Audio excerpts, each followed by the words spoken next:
Falar um pouquinho de reforma tributária agora. Pelo que a gente está acompanhando aí, é tanta gente querendo negociar que eu não sei não se a reforma tributária vai trazer a solução que a gente precisa aqui para o país. Inclusive, o próprio presidente da República fez uma manifestação e disse que será preciso negociar a tributação que incidirá sobre as carnes na PEC da reforma tributária. Para o presidente, é preciso cobrar imposto diferenciado para carnes de alto padrão e zerar para os cortes considerados populares. Eu vou até trazer um trecho aqui do que disse Lula para que vocês acompanhem comigo enquanto acompanham essas imagens também. Na questão da carne, os empresários querem que você isente tudo. Acho que a gente tem que mediar. Tem a carne que é consumida só por gente de padrão alto. E tem a carne que o povo consome todo dia. Pé de frango, pescoço de frango, peito de frango. Pode fazer a separação. Não vamos taxar o frango, que é o que o povo come todo dia. Por isso que na nossa tarja aí, para quem nos assiste, está escrito ali, né? Pé de frango, pescoço e peito de frango. São os cortes que o presidente citou que a população brasileira de baixa renda comeria todo dia e que não poderiam ser impactados, então, pela tributação. O que você acha dessa ideia, Gustavo Segré? Achou ruim. Por quê? Porque essa promessa de vai voltar a picanha acabou. A picanha é uma carne de premium. E se você taxa, vai ficar mais cara. Então, a classe baixa não vai conseguir chegar na picanha. Isso me intrigou também de alguma forma. Eu queria até ouvir a opinião de vocês, né? Até para a gente analisar as várias camadas desse discurso. Porque, de alguma forma, o presidente poderia estar dizendo, olha, a gente não pode taxar a carne mais acessível à população, porque se a gente taxar, ela deixa de ser acessível. Só que ele está colocando cortes que são muito... que são praticamente os cortes que a população já tem acesso, mas o que a gente pensaria é, o ideal não seria garantir que a população tivesse acesso a cortes de carne melhores que esse, do que pé de frango, do que pescoço, mas sim a outros cortes do frango, a outros cortes da carne que hoje, segundo eles, são acessíveis às pessoas de alto padrão, mas que ainda não estão acessíveis, então, à maioria dessa comunidade, que é o que o governo disse que gostaria de favorecer? Qual que é a opinião de vocês sobre esse discurso? Segré, e depois eu quero ouvir o Piperno também. Continuo com a análise. Para mim, isso mostra que a narrativa do governo está engolindo o próprio governo. Porque o militante, aquele que votou, acreditando que a picanha voltaria, que a cervejinha voltaria, está se deparando com uma realidade. Bastaria que o governo diminua o gasto para não ser necessário taxar absolutamente nada que não tenha a taxação atual. Não precisa, é só diminuir. Mas a pergunta que e é uma pergunta inclusive para aquele militante, classe baixa, trabalhador, que se esforça. Você sabe se o Congresso, o Judiciário, o Poder Executivo, quando fazem licitações para alimentos dentro do Congresso, dentro do Judiciário e dentro do Poder Executivo, que compram? Não compram pescoço de frango, não compram peito de frango, não.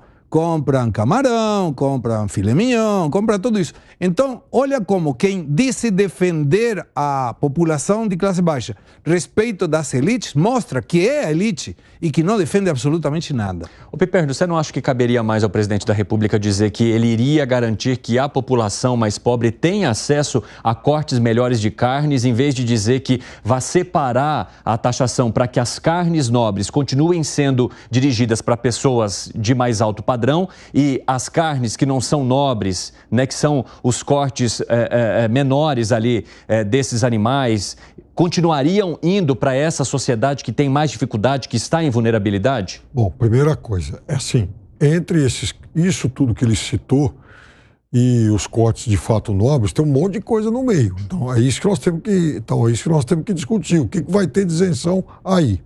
Segunda coisa, o governo pode sim, nesse caso, até agora, festejar a questão da queda dos preços das carnes. A carne caiu o preço.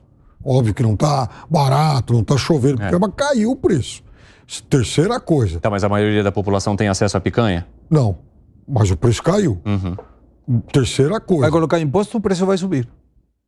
Provavelmente. Então, não, seguramente. Mas é isso que eu quero saber a tua opinião, Piperno. O que você acha de você taxar justamente carnes que vão ficar ainda mais caras e, consequentemente, se tornar menos acessíveis a essa população que o governo diz que gostaria de beneficiar com mais acessibilidade dentro dessa questão?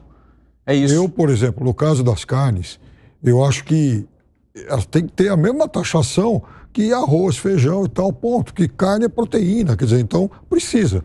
independentemente da carne, se é de frango, se é um corte mais nobre de carne, enfim, bovina.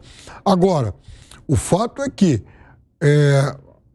o público abaixo, dentro da linha de miséria diminuiu, e isso é um feito importante. E eu acho que esse público tem que se alimentar cada vez melhor. Para isso, eu não sou muito de regimes de exceção no caso da reforma tributária. Mas no caso, por exemplo, das carnes, eu acho que as carnes têm que ter a mesma carga tributária que os outros alimentos. O que você acha, Zé Maria?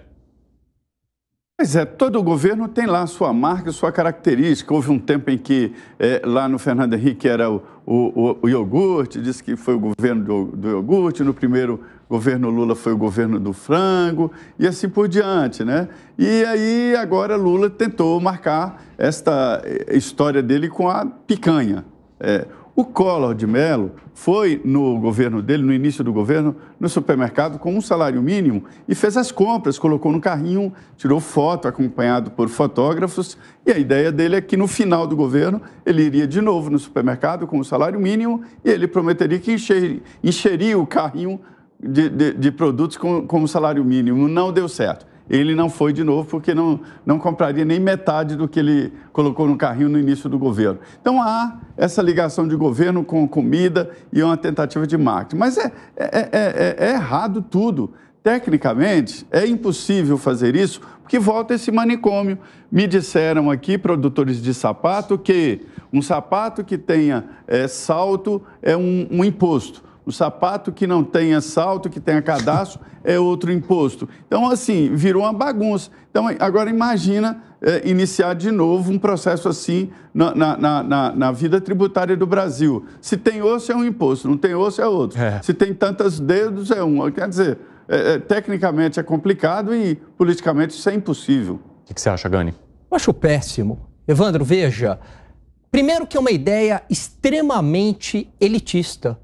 Por que pobre não pode ter acesso a uma carne nobre? Que pensamento é esse? Parece pensamento de economia socialista, de Cuba, que é vamos garantir o básico do básico do básico para a população.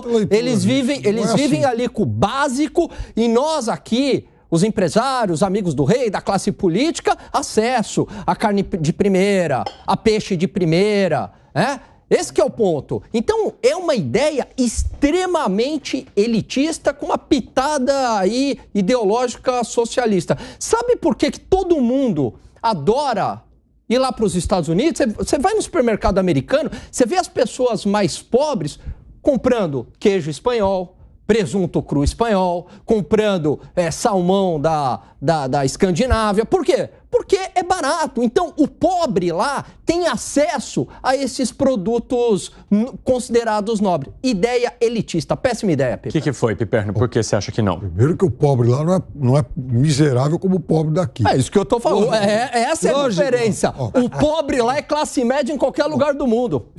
Isso tem a ver com a liberdade econômica do país. Segunda coisa, quando o presidente fala isso, a leitura também não pode excluir o fato de que ele está se referindo aos tipos de carne que o pobre hoje já não come. Não é que ele vai deixar de comer se taxar. Já não tem acesso a isso aí hoje. Mas daí que não vai ter mesmo, não vai ter, vai lógico. ficar muito pior. Mas aí que tá o negócio. Ele pode ter acesso a isso por outras vias. Deixa eu te fazer uma pergunta. Por exemplo, o Estado tem que definir o que você deve comer, o que você não deve comer? Não está definindo.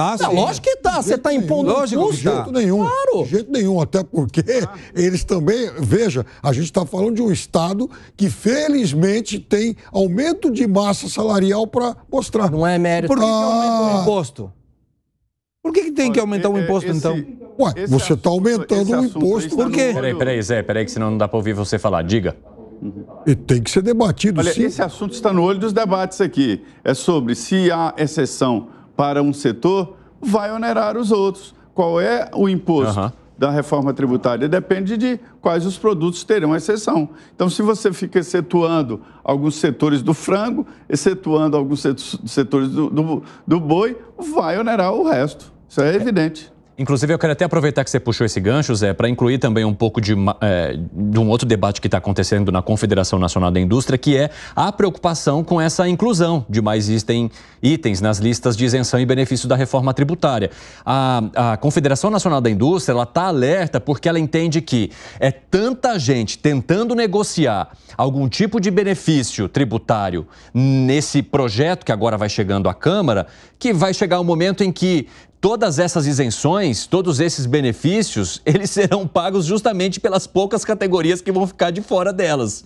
E a gente está falando de poucas justamente porque é muita gente fazendo lobby para conseguir alguma isenção na reforma tributária, Gani. E depois, para tirar isso daí, você não tira, esse que é um grande problema. E qual que é o critério para você escolher uma determinada categoria e não outra categoria? E aí todo mundo começa a fazer pressão e todo mundo quer o pedaço do seu queijo. E isso traz aumento do gasto público. E depois você não consegue tirar e vira uma bomba relógio lá na frente. Tudo errado. 4h30, o pessoal da rádio vai para um rápido intervalo. Daqui a pouco espero vocês, hein? Não saiam daí. Nas outras plataformas seguimos. O Fábio Piperno, a CNI, fala o seguinte: incluir mais isenções pode distorcer o sistema, ou seja, ele já viria sem cumprir aquilo para o qual ele foi criado. Tá perfeito.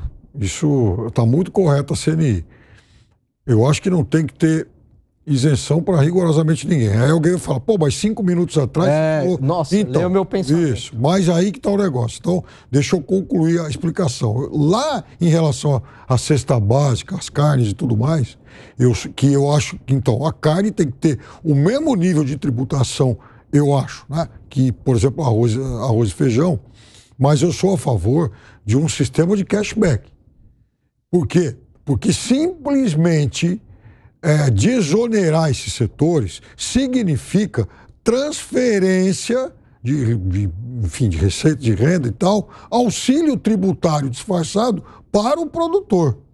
Aí eu acho que está errado. Então, se eu posso pagar a carga tributária que insiste sobre o arroz e feijão, eu vou lá e pago. Se, por exemplo, o seu Zé que está lá na esquina não pode, ele recebe uma faixa que esteja dentro de uma faixa salarial menor, então aí ele tem acesso a esse cashback. Então é uma forma de não sair dando exceções, isenções para todo mundo. Você concorda com essa ideia, Segré? Eu concordo parcialmente, porque um dos objetivos da reforma tributária, Evandro, é evitar a guerra fiscal entre os estados. Hoje, através da arrecadação de ICMS, tem, por exemplo, um programa que chama Desenvolve, na Bahia, tem um programa que chama PRODEC, em Santa Catarina, em que os estados diminuem determinados impostos para determinadas regiões ou determinados segmentos para tracionar investimentos e gerar emprego.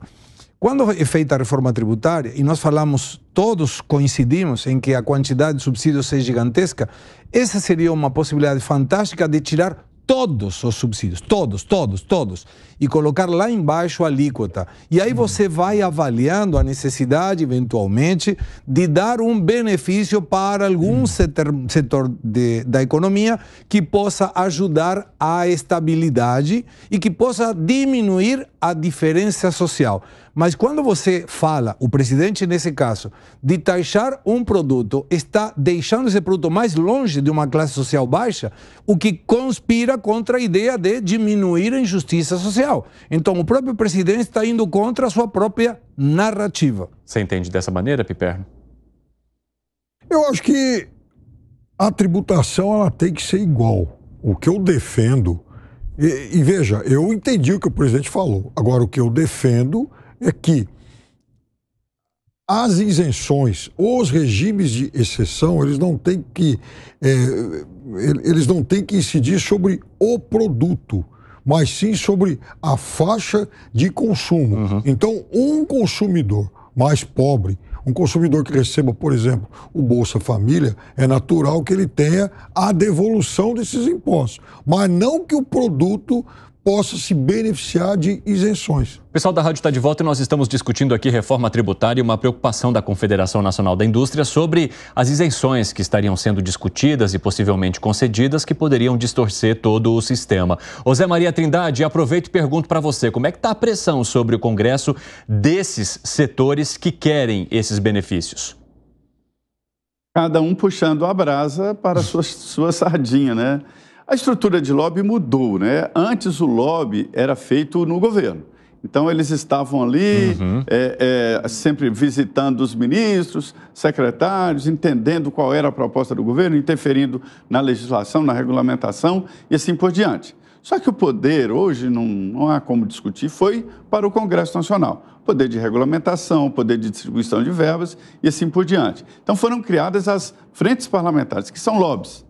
E aí eu queria dizer que é um lobby bem-vindo, porque as frentes, elas têm assessoria, elas têm técnicos que os parlamentares não têm nos seus gabinetes. E o papel delas é esse, fazer lobby, né? Então, o parlamentar escuta, vota se quiser. O terrível, o abominável, o esquisito é aquele lobby da mala preta, que é pagar com dinheiro a consciência de um deputado. Isso é grave, é crime, cadeia. Estamos falando de coisa séria. E aí o lobby está correndo solto. Eu nunca vi o Congresso tão ocupado e tão cheio de lobby. Se a gente for almoçar em todos os lugares que nos convidam no dia a dia e sobre debates setoriais, a gente vira um bolofo, né? Gordo demais de tanto almoçar 3 vezes por dia com essas frentes parlamentares. Então, cada um, eu não condeno. Eu acho que o parlamentar tem que escutar e tem que decidir. Mas a tendência da reforma tributária, desta regulamentação, é o número menor de exceção possível. Talvez nenhuma exceção, né? Ô Gani, o que você acha? Corre-se o risco, então, desse sistema não oferecer a simplificação que a gente esperava aqui?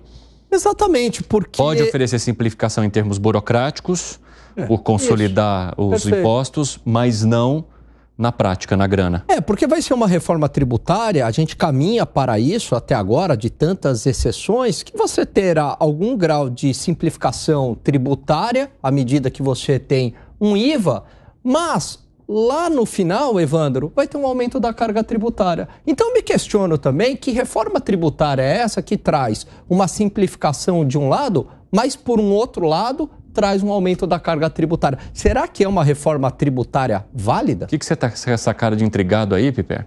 Porque eu não estou convencido, por exemplo, vamos partir de um cenário pessimista, que a carga tributária seja a maior que tem sido, enfim, discutida por aí. Mesmo assim, para alguns setores, talvez ela não seja tão alta como é hoje. Agora, você tem outros setores que, de fato, vão ser mais penalizados.